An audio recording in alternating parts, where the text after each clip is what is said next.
Welcome to D6. This is professor Vinod Kumar. వార్తలకు వెళ్లే ముందు వాస్తవాలను నిక్కచ్చిగా చెప్పే ఛానల్ మన ప్రజా ఛానల్, ఉద్యమ ఛానల్. దీన్ని లైక్ చేయండి, షేర్ చేయండి, కామెంట్ కూడా చేయడం మర్చిపోకండి. బీ కేర్ఫుల్ కొడక, నీ అయ్యే జాగిరా బీజేపీ అన్నట్టుగా చాలా స్ట్రాంగ్ వార్నింగ్ ఇచ్చాడు ఈటెల రాజేందర్. బీసీలకు తీరని అన్యాయం బీజేపీ చేస్తున్నట్టుగా మనకు కనపడుతున్నది.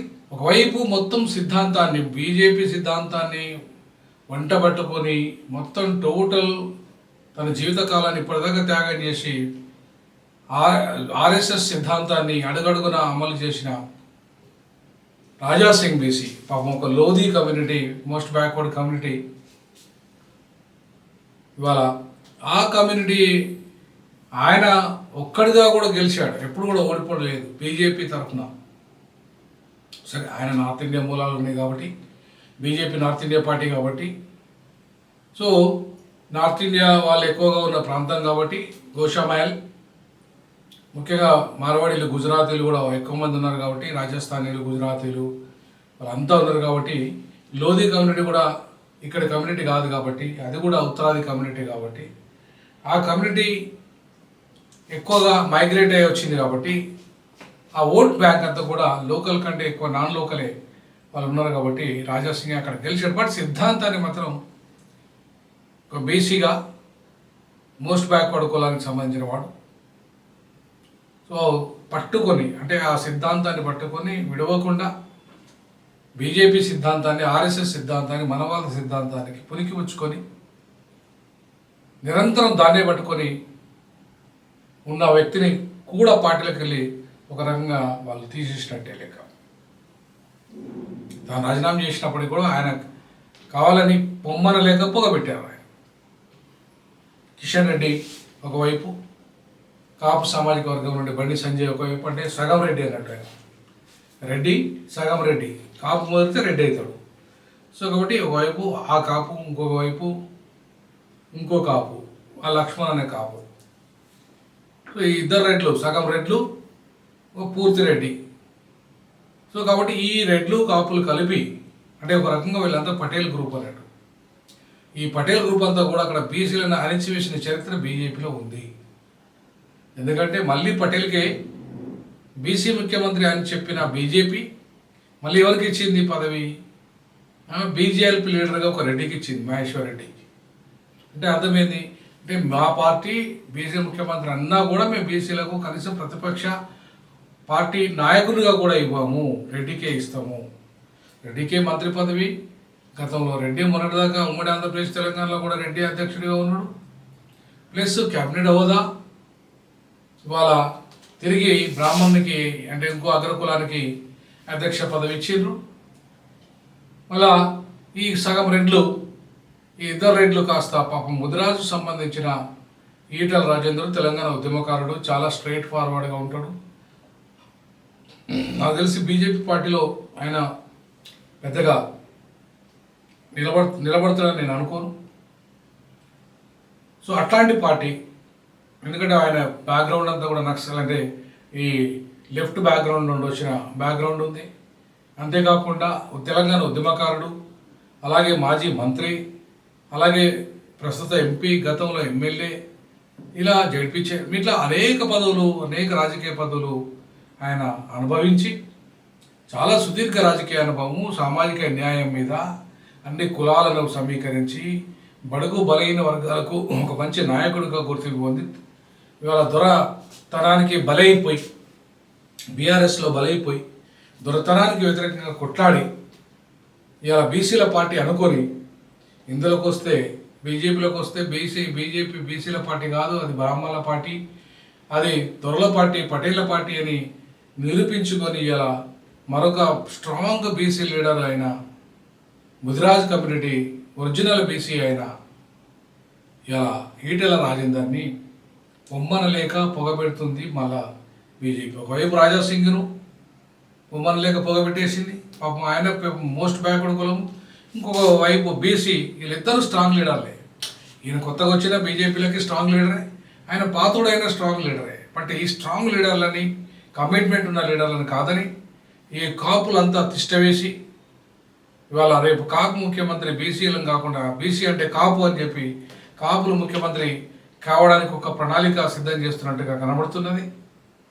సో ఆ ప్రణాళికలో భాగంగానే తెలంగాణలో బీసీలు, ఒరిజినల్ బీసీలను కానీ, మోస్ట్ బ్యాక్వర్డ్ కులాలను కానీ అందులో ఎదగనీయకుండా, వాళ్ళకు అవకాశాలు రానియకుండా ఇవాళ అనగదొక్కుతున్న చరిత్ర ఇవాళ బీజేపీది అని చెప్పి మనకు కనపడుతుంది ప్రత్యక్షంగా. అందుకే ఇవాళ బావుట ఎగిరేసాడు. మొన్నటిదాకా 100% ఈటల రాజేందర్కే బీజేపీ అధ్యక్ష పదవి వస్తుంది అనుకుంటే పాపం ఆయనకు రాకుండా వీళ్ళే అడ్డుకొని, ఈ సగం రెడ్డి కలిపి అడ్డుకొని, ఎవరైతే ఉద్యమకారునికి, తెలంగాణ ఉద్యమకారునికి, ధీరుడికి, ఒక రకంగా అంటే ఆయన మాటలు చెప్పాలంటే ధీరుడు ఎవరికి భయపడడు, నేను ముఖ్యమంత్రులు రాజశేఖర రెడ్డి, రోషయ్య, కిరణ్ కుమార్ రెడ్డి, కేసీఆర్ లాంటి వాళ్ళతో కొట్లాడినోని నువ్వెంతరా బచ్చాగా అనే లెవెల్లో ఆయనను బ్రహ్మాండంగా అందుకున్నాడు బండి సంజయ్ని. ఆయన బండి సంజయ్ అంటాడు భయపడి, ఎవరు మీరు స్పందించకండి, ఆయన ఈటల వ్యాఖ్యలపై సోషల్ మీడియాలో పోస్టులు పెట్టద్దు, అధిష్టానం అందే చూసుకుంటుంది.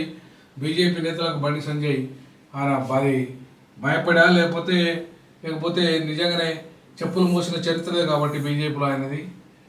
కాబట్టి చెప్పులు మోసిన చరిత్రతో ఇవాళ ఒక మంత్రి అయ్యిండు, ఒక బానిస, బీజేపీలో ఒక బానిసగా ఉన్నాడు. కానీ పాపం ఒక వీరునిగా, ధీరునిగా, తిరుగుబాటుదారునిగా ఇవాళ ఒక ముద్ర పడింది. అట్లాగే ఒక రెబల్గా బీజేపీలో రాజాసింగ్ ముద్ర వేసుకున్న రాజాసింగ్ ఇవాళ అద్భుతంగా తెలంగాణ భాషలో చెప్పాలంటే ఇక ఆయన స్టేట్మెంట్ ఉన్నది, బీ కేర్ఫుల్ కొడక, నీ భాషింగాలు అయితే ఏవైతే ఉన్నాయో అని చెప్పేసి బాగా ముక్కుసూటిగా ఆయన చాలా కోపంతో మాట్లాడినట్టుగా మనకు కనబడుతుంది. బాగా అడుగడుగున అడ్డుకున్నాడు బండి సంజయ్, పరోక్షంగా అడ్డుకున్నాడు కిషన్ రెడ్డి.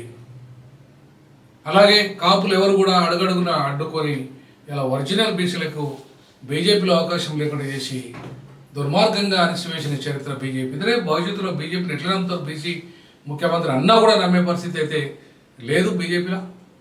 కాబట్టి బీజేపీ బ్రాహ్మణుల పార్టీ, బీజేపీ అగ్రవర్ణాల పార్టీ అని తేలిపోయింది. కాబట్టి ఇక బీజేపీని బీసీలు నమ్మే పరిస్థితే లేదు. సో బీసీలారా, ఇక మీరు బీజేపీలో ఉండి ఒకటే, లేకపోయి ఒకటే. వైపు ముస్లింలు అందులో ఉండరు, క్రైస్తవులు ఉండరు, బీసీలే దానికి పునాది. అట్లాంటి బీసీలని ఇవాళ దూరం చేసుకుంటూ రేపు అధికారాన్ని ఎట్లా సాధిస్తుంది బీజేపీ అనేది $1 మిలియన్ ప్రశ్న. మరి ఇట్లాంటి స్థితిలో ఖచ్చితంగా చర్చ జరగాల్సిన అవసరం ఉంది. బీజేపీ బీసీల పార్టీ కాదా అనే విషయం మీ అభిప్రాయాలు కూడా తెలియజేయండి. ఖచ్చితంగా ఈటల రాజేందర్ ఒక నిజంగా నేను మొదటి నుండి ఆయన ముఖ్యమంత్రి అభ్యర్థిగా బీజేపీ నుండి నేను ప్రతిపాదించాను. అలాగే మధుయాష్కి గౌడ్ కాంగ్రెస్ నుండి, అలాగే మధుసూదనాచారి బీఆర్ఎస్ అధికారంలోకి వస్తే ఆయన మోస్ట్ బ్యాక్వర్డ్ కులం. అట్లా ఒక ఆయన గౌడ, ఒక ఆయన ముదిరాజు, ఒక ఆయన నాకు తెలిసి కంసాలు అనుకుంటా, ఈయన చారి అంటే విశ్వబ్రాహ్మణ కులానికి సంబంధించిన చారి, అంటే మోస్ట్ బ్యాక్వర్డ్ కులానికి సంబంధించిన చారి. ఇవాళ వీళ్ళ ముగ్గురిని నేను 3 పార్టీలు, ఏ పార్టీ అధికారంలోకి వచ్చినా ఆ పార్టీ నుండి వీళ్ళు సూట్ అవుతారని చెప్పి నేను చెప్పడం జరిగింది.